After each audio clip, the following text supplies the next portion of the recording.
Aqui no caso ele foi comprar dois pães mais um refrigerante, né? Ou seja, ele a representação comum seria dois pães, ou 2P mais, né? Mais R, né? R de refrigerante.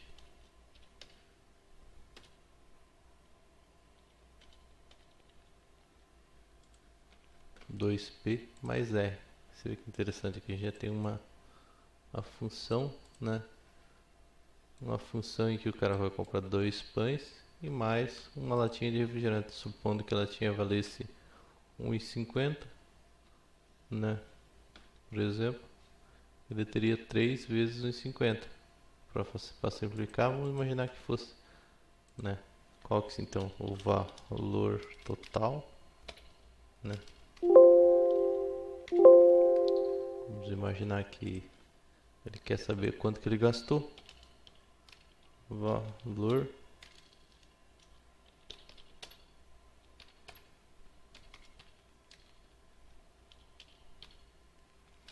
o valor total é igual a 2P mais E. Daí vamos supor que um dia esse cara resolveu ir de novo nessa padaria e comprou a mesma coisa que ele comprou da outra vez.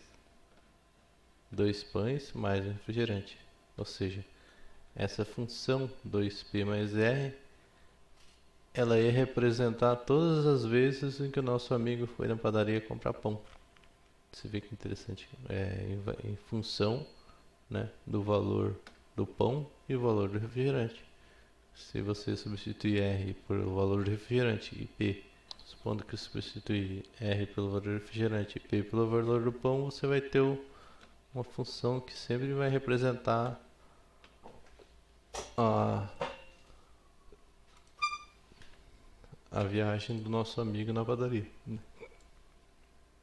Uma coisa bem simplificada para explicar, porque a humanidade sempre estava representando, né? Sempre utilizou a escrita, a numeração para representar o seu cotidiano, né? Aqui no caso é uma função linear, né?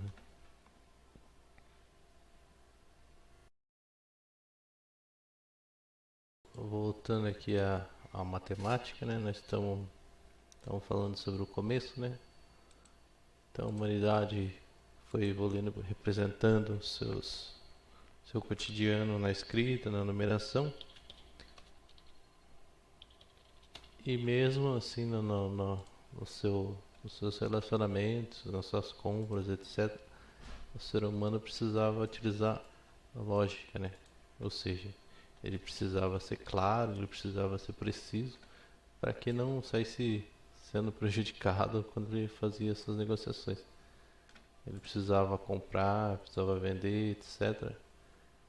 E muitas vezes a pessoa podia ser, né, ludibriada, porque uma pessoa falava uma coisa de forma errônea que levava ao induzir ao erro, né? Então surge a lógica, né?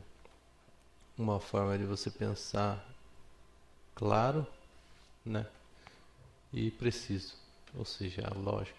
Dentro da matemática, a gente tem variadas formas de lógica, né? Hegeliana, booleana, etc.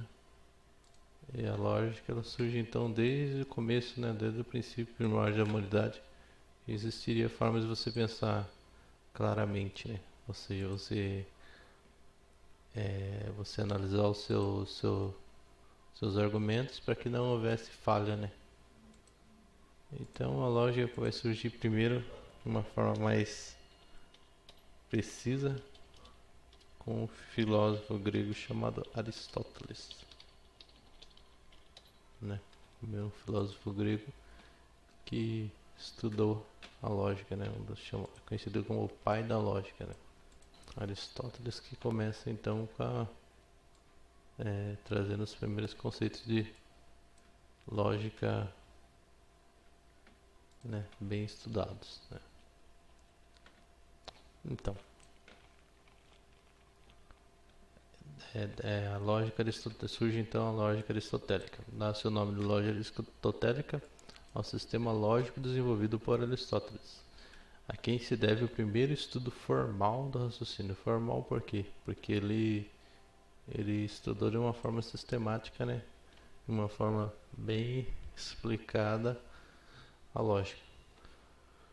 Dois dos princípios centrais da lógica aristotélica são a lei da não contradição e a lei do terceiro excluído. O que seria? A lei da não contradição diz que nenhuma afirmação pode ser verdadeira e falsa ao mesmo tempo.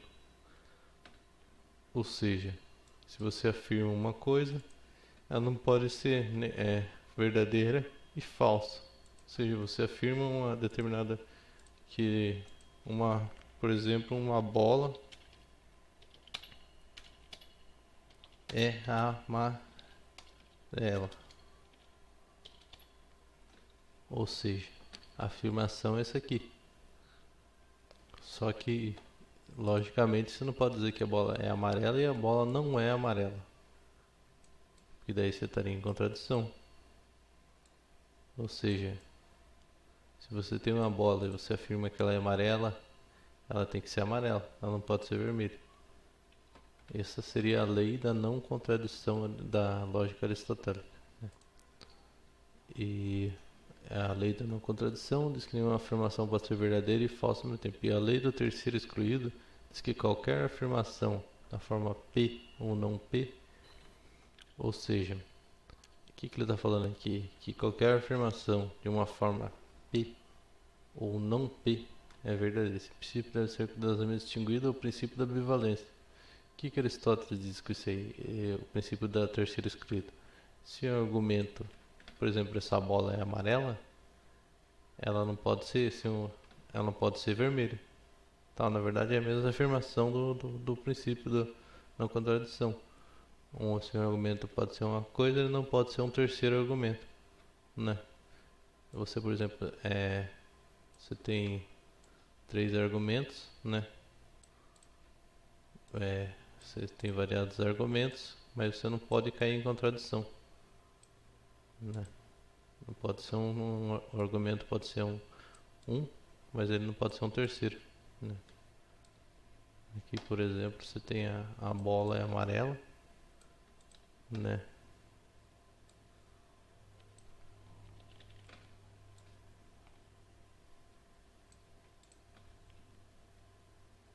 No caso, por exemplo, aqui, por exemplo, você tem um argumento, né? Por exemplo, esta bola é amarela e aquela outra bola é vermelha. Supondo que futuramente apareça um argumento falando que esta bola é vermelha, significa que você está em contradição, né? Ou seja, a bola não pode ser amarela e vermelha ao mesmo tempo. No caso, entra em contradição. Princípio do terceiro excluído. Se o argumento é ele não pode ser um terceiro argumento.